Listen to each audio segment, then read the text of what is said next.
What is going on, everyone? It's Uzo here, and today we are going to go over the Legion board. Now, I know a lot of people think that the system's a little confusing. They want their character cards back because they're much simpler, but I think that this Legion system is better and does give you a lot more character boosts than the character card system ever would have without, them adding like 7 or 8 different decks.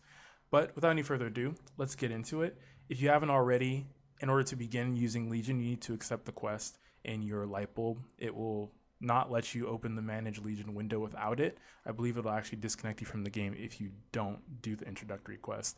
It goes over a lot of the introduction of the new system, some details for it.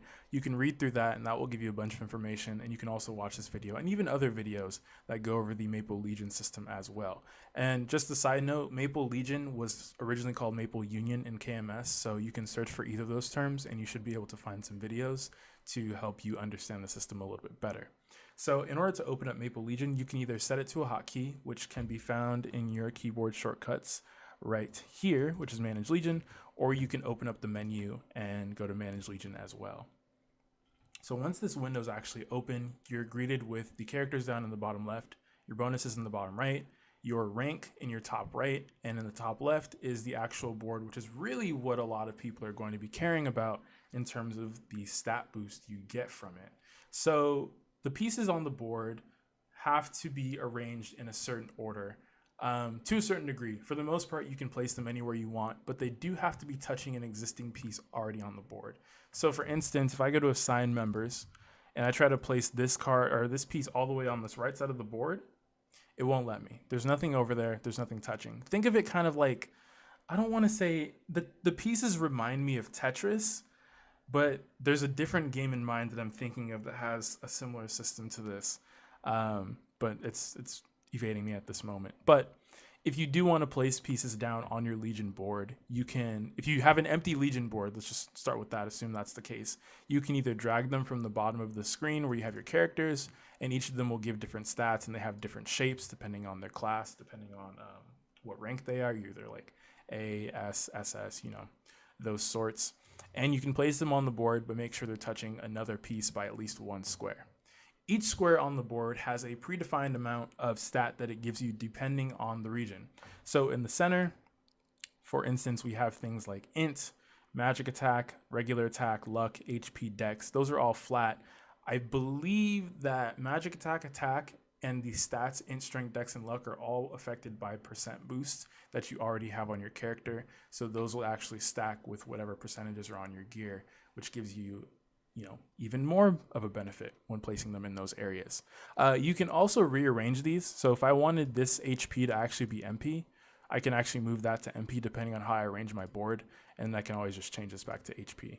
And then it'll tell me it's been finalized, and I can go along my merry way. When you're placing them on the board, you'll notice that all of these sections are different, and I have them stacked in certain sections for my personal board. If you've watched my, what video was that? If you watched my hyperstat video, you'll realize that a lot of this stuff, including the orientation and positioning of things on your Legion board, are greatly personalized. You want to lean towards things that you want, lean towards things that you wouldn't be able to normally get under general circumstances. So for instance, I have mine stacked in magic attack, int, crit damage, and ignore defense, a little bit of buff duration, and a little bit of abnormal status resistance. I don't have a lot of boss damage, and I don't have a lot of crit rate. On this character specifically, I have 100% crit rate, and my boss damage is around 300%. I could add it, but the only thing is I'd have to stack more towards this side of the board, and then getting crit damage and boss damage is going to be a little bit of a challenge because they're on opposite sides of the board. So I have to spread myself pretty thin, especially considering I can only put 20 characters on the board at the moment. Now, the higher the rank your character is, the more squares it will occupy. And some of the shapes are a little weird, I would say. So for instance, let's see if I could find the shade one. Is that here? Or this is Cannoneer. But it looks like this pirate one is a little bit of an L shape, like that. Let's confirm that. And then I want to say this phantom one is an L shape. Let's see if there's another one. Wild Hunter is just a straight bar. So each one has kind of its own different shape and its length depending on the rank and the class of the character you have. So placing them again is going to be very personalized based on the stats that you want. I think just about everybody is going to try and prioritize crit damage because that is arguably one of the most difficult stats in the game to obtain. And this is probably the best method of obtaining critical damage short of rolling 2 lines of it on your gloves, which I've only seen in a handful of cases. So definitely think about adding crit damage. Just that has nothing to do with this video. But now we're wondering, how do you get more area on your board? Because you want to have, more spots for crit damage, more spots for buff duration, more spots for, ignore defense to boost and bolster your stats. Well, that comes from your Legion rank. Right now, I'm Renowned Legion rank 3, and I think there's a Heroic rank after this, and then a Legendary rank after that. I think Legendary starts at 8,000, which means you have 40 level 200 characters on average, which is quite a lot. Not even close to that right now. But leveling up your characters gives you more total level, which allows you to rank up more higher for your Legion rank, which allows you to place more characters on the board, which then allows you to do more damage to the Legion boss, which then in turn gives you more coins, which then allows you to rank up faster and or get more boosts for your characters from the Legion shop, which I will show you in just a moment. But ideally, you want to get your characters to at least 140. That gives you the, ideal member bonuses for your Legion board. It puts them at the, I want to say that's the S rank, and then 200 would be the SS rank, going the extra mile there. And also you want to keep note of the Star Force on the character because that also plays into how much damage you'll be doing to the Legion boss as well. Again, 140 seems to be the sweet spot that most people have confirmed since, Maple Union and Maple Legion have been out. So I will show you quickly what the start rate is, where the Legion bosses reside, and then I'll show you a little bit of the coin shop, and then we'll see if we can wrap this video up a little bit.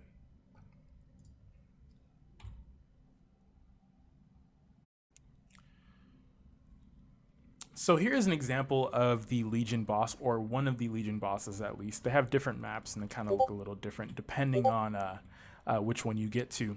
But each time you enter this map, sometimes they'll have a yellow bar and a purplish bar. And the yellow bar will determine how long you can attack on your specific character until this giant purple shield shows up. Once this shield shows up, I can't really do a whole lot here. All of my damage goes to misses, and then only my other characters can deal damage to the monster. So other than finishing the daily quest in here, which requires me to kill 100 of the regular dragons and 20 of the golden ones, there's not really much I can do in here other than just wait for my characters to do damage. So I'll kill a couple of these and then I'll go and show you guys the coin shop. But you can always enter these Legion raids at any time. Just keep note that the shield will sometimes still be up depending on how soon you re-enter. Sometimes it's down. You can deal a little bit more damage with your character if you have a higher amount of range, and you can get a couple more coins a little faster, but it's not really necessary. You do, however, need to enter this in order to retrieve your coins that you've accumulated since the last time you were in here, so keep that in mind. In order to retrieve the coins, all you need to do is hit this retreat button, and it'll bring you to this map with Dame Appropriation, and from here he'll tell you, oh, you've accumulated this number of coins, and then you can go ahead and retrieve them. He'll give them to you, and then he sends you back to where you were. Now let's go ahead and take a look at the Legion coin shop. There are a few goodies in there that I think are worth mentioning, so let's go ahead and take a quick trip to our favorite NPC for Maple Legion, Dame Appropriation. I wasn't already in channel 1. All right. So here he is, Dame Appropriation. Next to him is this guy. I think he's, okay, it really looks like Pancake from here, but I don't know if that's actually it. But this guy is in charge of the Legion coin shop. In here, you will see things like attack and magic boosts. You'll see a double EXP for 10 minutes, 20 minutes, and 30 minutes. 30% drop for 10, 20, and 30 minutes. Meso drop 50% for 10, 20, and 30 minutes. That's really useful for things like Reboot. And then clean slates, epots, gold potential stamps, cubes, Meso boxes, yada, yada, yada. A lot of these things are going to be useful for your lower level characters, getting new gear, all that kind of stuff, although clean slates are going to be pretty useful in general. But this is the shop that we get that accompanies the Legion system. I would probably recommend staying away from this shop at the early stages of Legion, at least while this event is going on. Right now, the event allows you to rank up your Legion for half off. So instead of 235 or 470 coins, it'll be 235 coins, which is a significant amount. So if you just, hold off on buying some of this stuff from Legion Coin Shop unless you absolutely need it, I definitely believe that leveling up and ranking up your Legion will greatly benefit you in the long run. You'll be able to get coins a lot faster, especially when the cost to rank up your Legion will be significantly increased. So that's just my 2 cents there. Anyway, I think that about wraps up Legion. This is not a full comprehensive guide on it. I'm not going to go into the meta of placing characters and what stats you want and what characters you should level.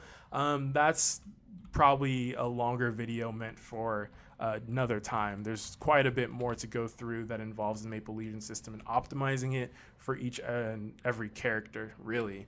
So that's about it. If you have any questions, be sure to leave them in the comments below. Hit me up in game. Those are really the 2 places to find me. Hit a thumbs up if you liked the video or found it useful. Share it with someone who doesn't understand Legion and you think that this might be able to help them. And also be sure to subscribe if you haven't already. This is Uzo signing off, and I'll catch you guys in the next video.